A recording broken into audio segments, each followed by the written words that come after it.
विवाहबाह्य संबंधातून गर्भवती राहिलेल्या प्रेयसीचा गर्भपात करताना मृत्यू झाला। तिच्या मृत्यूची विल्हेवाट लावताना प्रेयसीच्या दोन्ही मुलांना नदीच्या वाहत्या प्रवाहात जिवंत फेकून देण्यात आला आहे। पुण्याच्या मावळ तालुक्यात एक धक्कादायक घटना समोर आली आहे। प्रियकर आणि त्याच्या मित्राला तळेगाव एमआयडीसी पोलिसांनी बेड्या ठोकल्या। ही घटना 9 जुलैला घडली।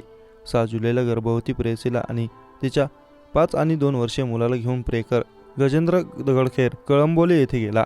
अमर रुग्णालयात प्रेयसीचा गर्भपात करण्यात आला, मात्र डॉक्टरांच्या हलगर्जीपणामुळे प्रेयसीचा 8 जुलैला मृत्यू झाला।